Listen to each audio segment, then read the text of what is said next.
Hey, Cleaning Nation, Mike Campion here with the lovely, the talented, the probably smarter than me, Jenell Newell. She is one of our implementation mindset coaches, and I love kind of what she and Suzanne do because I scream and yell and say, here's what to do and how to do it, and then everyone gets afraid and does nothing, and then they speak to them in their magic voodoo, and then they magically do it, and it's awesome. So we love having them on so you guys can go from the types of people that, God forbid, don't know what to do and then do nothing, which is really scary, or know what to do, but somehow don't do it. That is where Jenell and Suzanne just shine. So that's Jenell. Specifically for today, we're going to talk about something in 1200 podcasts, I don't think we've done. And I'm a little shocked we haven't, because this is a really big deal. We're going to talk about taking educated risks in business. And I got this because I talked to so many of our clients, or even people that would like to be our clients.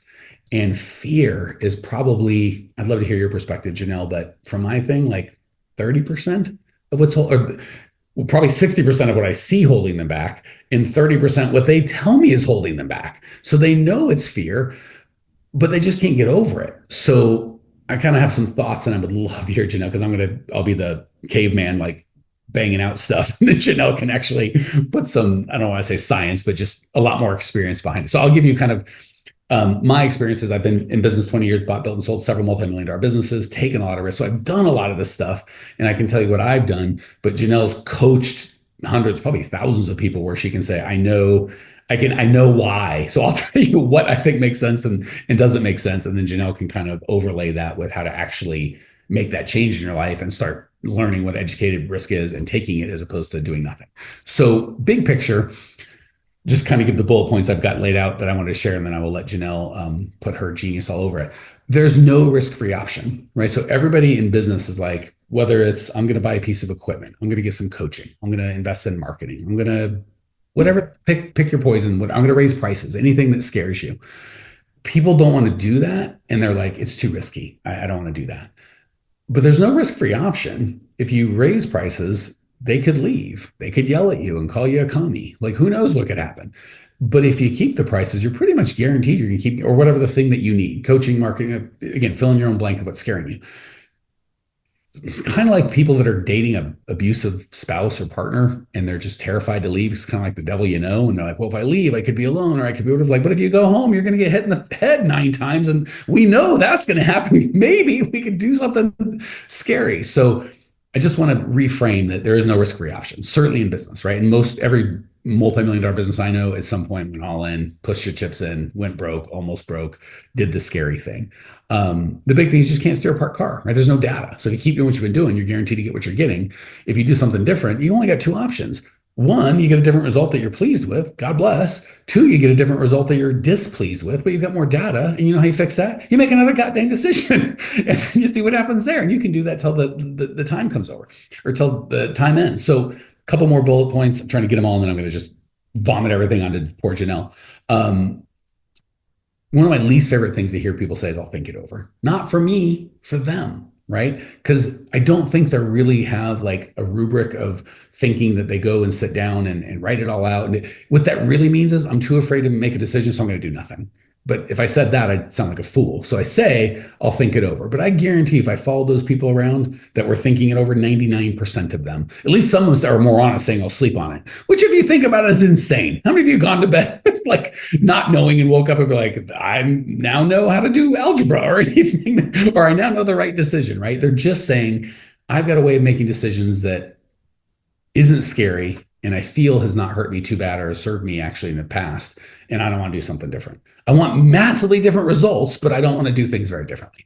And then they're shocked when they don't get results. So I want to encourage you that I'll think it over really just means I'm going to keep doing what I'm going to do. You're not thinking it over. You've already made a decision to do the same thing that you were doing, because you've been on this path, and now you're just going to continue on that path until, quote unquote, you think it over, which really means nothing. And 98% of the time, think it over, they never do anything different. And they never think it over. They just do nothing different. They're like, that was scary. Someone asked me to make a decision. And as a business owner, our whole goddamn job description is to make decisions. That's what we get paid for. So we go, I got to think it over. I'm not good at making decisions. I'm going to put it off. I don't know. And then we don't do anything. We just let life happen to us. And as a business owner, our job is to bend reality to our terms, So That is my probably biggest, angriest rant. Jenell actually took a quick nap during that, shockingly enough, but I think she's back and awake. That's just my kind of experience as a business owner. I would love your experience as someone watching people, because your job is to help them do the things that they now know. We're good at telling them exactly what to do. And they even know that there's a process and a system and I know it'll work. So they really don't have any excuses and they still struggle. Walk us through it, girlfriend. Well, gee, yes, you just threw a whole lot of stuff at me. I feel like I've This is just Jenell and my first time meeting, so she's like, "I didn't realize you were going to talk so much or so fast." not even. Yeah, I feel like I've just gotten it, like I stood in the middle of a snowball fight, but With no snowballs, I've just been throwing them at you. And go, okay, throw some throwing back. them at me. Uh, it's true. Every decision we make has a consequence, whether it's a good consequence or a negative consequence. Not making a decision is a decision, Yeah, God bless America. Preach.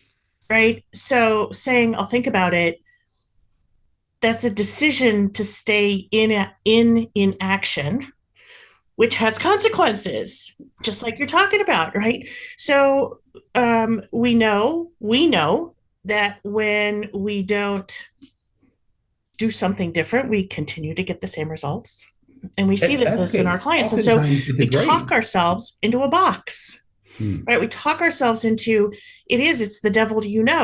I'm familiar with this, I know this. And we even talk ourselves into, well, I know how to do it, I just need to fill in the blank.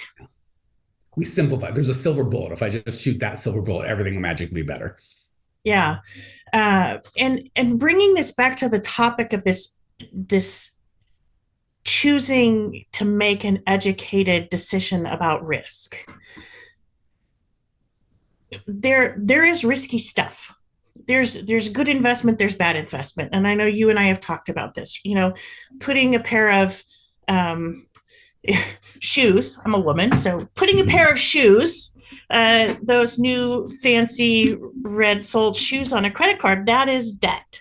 Like that is just debt.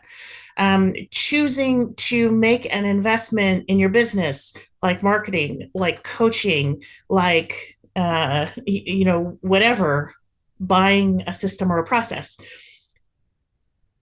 There is risk associated with it, but it's not bad debt. It's intended, that debt is intended to actually launch you, right? To move the peg forward.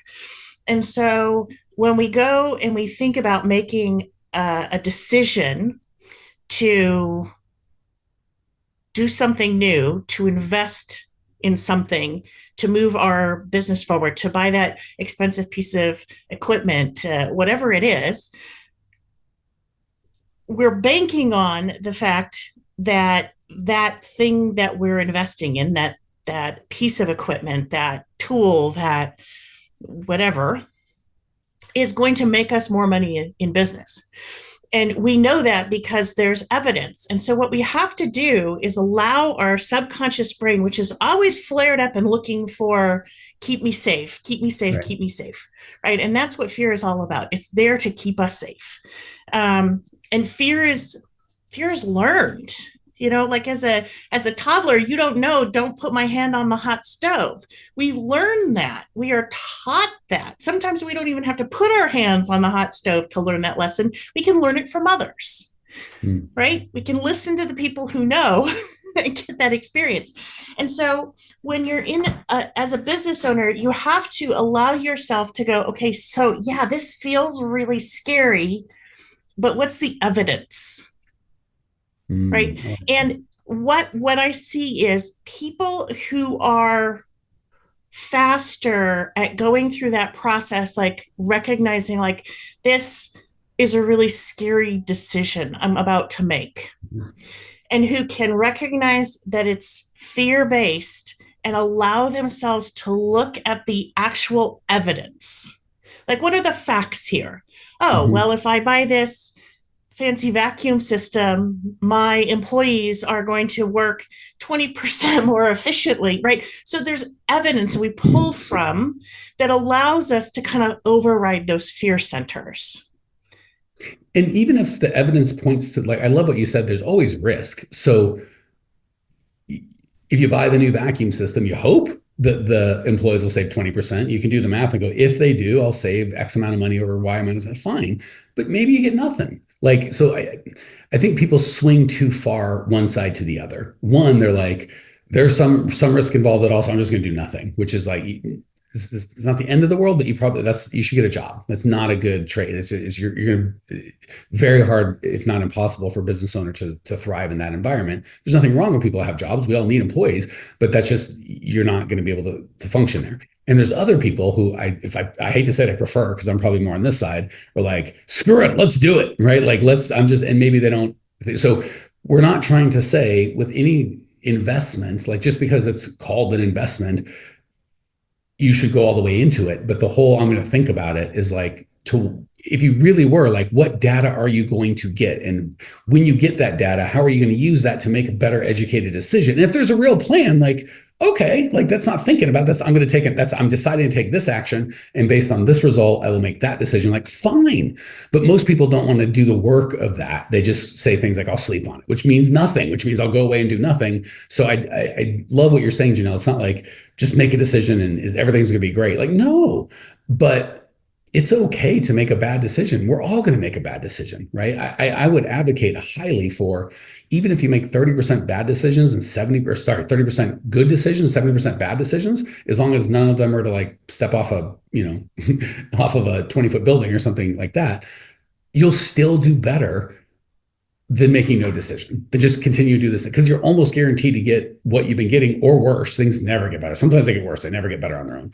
So you're guaranteed that outcome. But like, just like you said, you could leave an abusive relationship, and maybe, I doubt it, but maybe being alone is scarier to you, or worse.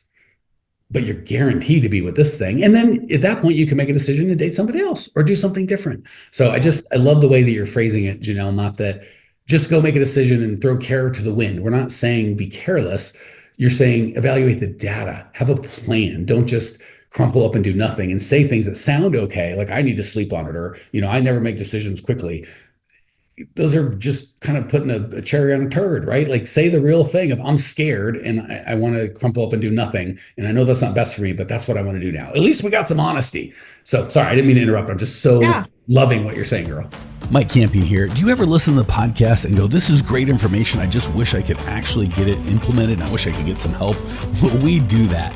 If you would like either myself or my team's help actually coming up with a plan that's specialized to you and your business, because with these podcasts, obviously we have to be very general and we can only go 20 minutes at a time. If you'd like to jump on a call with myself or my team, go to growmycleaningcompany.com/talk.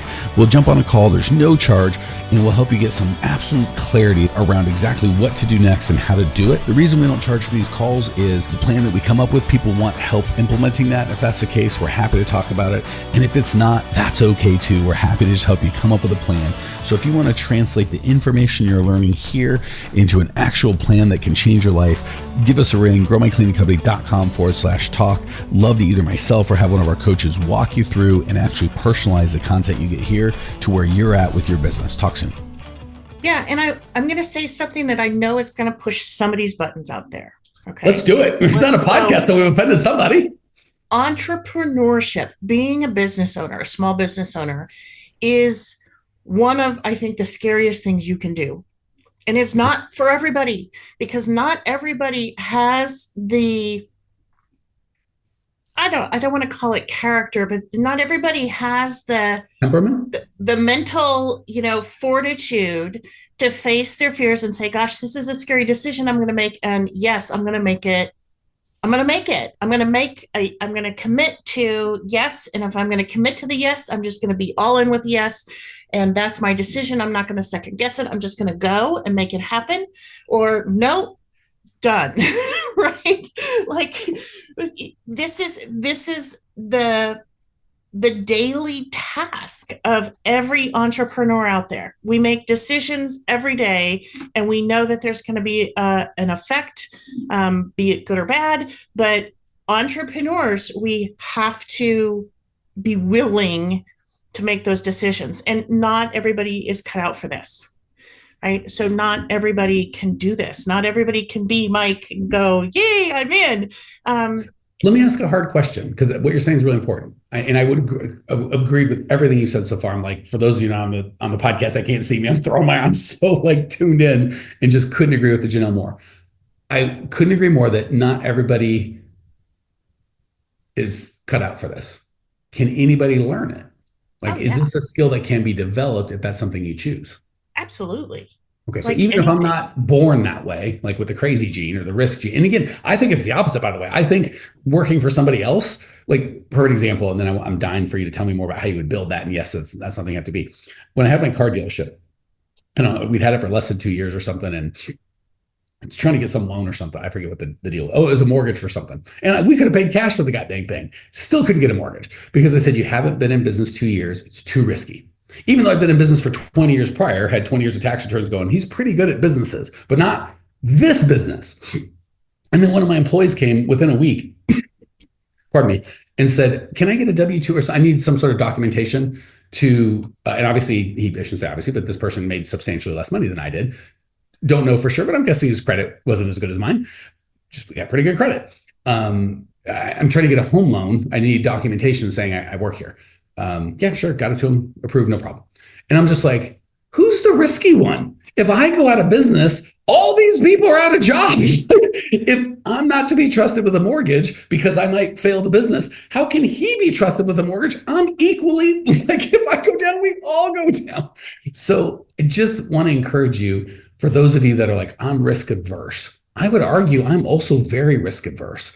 I just see risk very differently than non-entrepreneurs. I see risk is, I'm going to work for this knucklehead, and if he or she makes a bad decision, I'm out of a job. And even if that's fine, because I have no problem being employed, but I'm just like, if I'm dependent on this job or this union or this whatever commitment that they're going to whatever, I'm part and parcel. I got to be like, I got skills. Like, I love that Jenell's here. If she wasn't, I want her to be here, but she ain't going to starve, girlfriend. There's people that want her talent, right? So she's not dependent on me. We're partnered together. But if she's just like, oh, if Mike fails, so to me, risky would be hitching my wagon to somebody else and hoping that if, they'll make me rich or something like that. To me, that's risky. Other people think investing your own time, money, and capital that could be lost is risky. So it's not that we're trying to be risky or not risky. It's what Jenell said, a perfectly educated risk. So I'm so glad to hear you say everyone can be that way, right? So if I don't feel like I was born that way, that's not the cloth I'm cut out of. If I want to build that skill, Jenell, how would I do that if I don't feel like that's my natural self? Yeah. So, and we see this in all of those tests, the Myers-Briggs test, the DISC test, right? All of these personality tests, and they give us it's a snapshot of this moment. And so what happens is, and I'm pretty fluent in what's called the DISC test, right? So the DISC is 4 different personality types, and they kind of combine. You look at the 2 most dominant ones, and in a DISC, a D is the driver. High Ds are really, high Ds have to be entrepreneurs. They have to be in charge, right? Because again, they are drivers. They are like hardwired to go get it. And yet there's people on the other end of the scale that consider themselves introverts, that consider themselves Steve Jobs, Steve Wozniak. Perfect example. Yeah, not drivers. But they can look at the skills that the Ds practice. And it's like muscles. It's like going to the gym. If you have an intention like, in order to be really successful owning this business and growing this business to what will serve me and my family the best, and my employees the best, and my customers the best, I've got to practice. I've got to build that muscle, right? Go to the gym and practice some of these skills that these people who are high D drivers do more naturally. Because all of these personality, tests, what we know is that they do and can change. And so, if you, we're talking to cleaning business owners, right? So here we go, Cleaning Nation, right? If you own a cleaning business and you start as one of our most common, people get into it, they clean themselves, or maybe they have a couple of employees, but they get into it because it's a low entry, easy to get kind of business to build, but they don't consider themselves good accountants. They don't consider themselves, oh my gosh, spreadsheets are intimidating. I'm not a good manager. I don't want to have employees. All of those things are skill sets. And so with intention, we can practice the skills to build the confidence, which actually makes it easier. Right. And so, and this is, I've been coaching for 20 years, and this is what I do is I help people look at and identify, oh, I've got a weakness in this. I'm not as good in this. I'm not as confident in this piece of business. And numbers, we have to have numbers because that's the data to make good decisions. And so let's look at how to build that skill set and practice it so that, again, we build our confidence. It becomes easier. It becomes more natural. Guess what? Your D goes up, right? If you take the test, you take the disc test now and you find you're a low D, and we work and we work and we practice and we practice, that D goes up. And guess what? 2 years from now, you're rocking as CEO of your business, because you've literally consciously chosen to not ignore the fear, but to dance with the fear and build the muscle. And then the fear goes down because it goes, oh no, I actually have skills. I have tools. I understand this and I can do it. I've got evidence that shows me that actually I have a really great team. I'm a really good manager, right? How many of our clients do we hear that from? The beginning, very few. As time progresses, a lot more. Yeah. So as we wrap, I just want to give a couple encouragements. Encouragement one, you don't ever have to be like the highest D or driver or the like super comfortable, the best decision maker. And I'm just like super not afraid, right? Like Elon Musk, when he sold PayPal for hundreds of millions, he put it all in on SpaceX and almost went bankrupt. How could you possibly sell a company for millions? Why didn't you just say 2 or 3 million just in case? He's all the chips on. Makes no sense to some of us, but he's just got that driven thing. Do we have to be like Elon? No, not at accounting, not at being a driver, not at being a decision maker, but you have to hit a minimum standard of like, even I'm maybe not as good as Jenell at it, but I'm better than I was, right? So you don't have to feel like you have to be the best at this. You just have to be enough. So that's one. Two, I'll give you a quick little exercise that I give our clients that struggle with decision making that you can try today. And it's just a little easy one, and it'll build that muscle and give you something to build off of. Next time you go into the restaurant, give yourself 60 seconds to decide what you're going to have. And then put the menu down and be like, that's it. And if and when it comes and it tastes like crap or it's not what you wanted, or it tastes fantastic, and you're like, I wouldn't have ordered this. This is whatever. You're going to have an outcome. It'll be one that you deem good or one that you deem bad. Either way, go, glad I did this. And if it's something you didn't like, great. I know now when I come here, I'll never order that again. And maybe I won't order it at other places. I just realized I don't like spaghetti or whatever the case may be.